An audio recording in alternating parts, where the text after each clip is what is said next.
Hey guys, Nick here.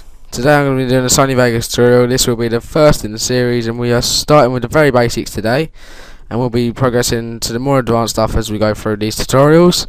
So let's hop right into it. Open Sony Vegas.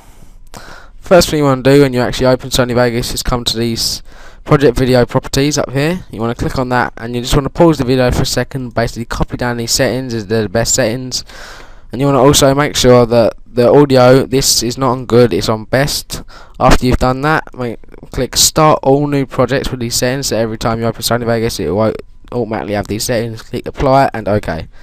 The next thing you want to do is actually go get the thing you're going to be editing on. Mine's a COD 4 cinematic, and the first thing I'm going to be teaching you is how to split a clip. Over here I went behind a tree in the cinematic and I obviously did not want to use that, so this is where I want the clip to start. You can actually press S on your keyboard to actually split the clip, which means you have two different parts, and if I did not want this part I could right click and delete it. So this is the part I'm going to be using. Okay, the next thing you want to do is you want to click properties, and you want to come to save or resample and untick maintain aspect ratio. This will just get rid of any ghostly effects and basically just help the clip out a lot. The next thing you want to make sure you do is come to this event pan crop. This little square kind of thing above the video effects. You want to just basically drag these in a little bit, just to get rid of these black lines you get when you have the record with the HD PVR or something. I've got a preset. You can actually make a preset by coming up to this part here, typing in what you want it to be called. So I'm going to call it preset 1, and you click this floppy disk button and it will say presets. The next time you click on this downwards arrow it will automatically be saved. Another thing you can actually take out the audio of the clips. So if you actually click on the audio so it highlights red, you can press U on your keyboard and press the delete button, and it actually get rid of the audio, which is a nice effect if you want to add gun sounds or music.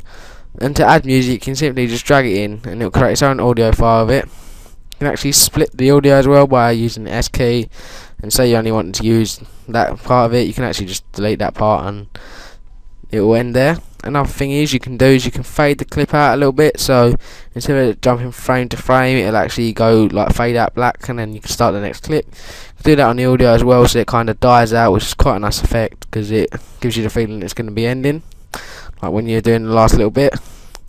Another thing you could do is if you wanted to slow down the clip at a certain part, so say if I was here and I wanted to slow down the clip and show off the car a little bit, I could actually press S on the keyboard to split the clip, go a bit further on to say there, press S, I can drag this out and that, and then I can hold down control till you see this little squiggly line under the two indirect facing arrows, and basically just drag that out, and then you can just pull the clip across, get rid of that part, because pulling the clip will just do the bit that's been deleted, and you can pull that in, pull that in, and it will do the same effect. So when you play this it will sound,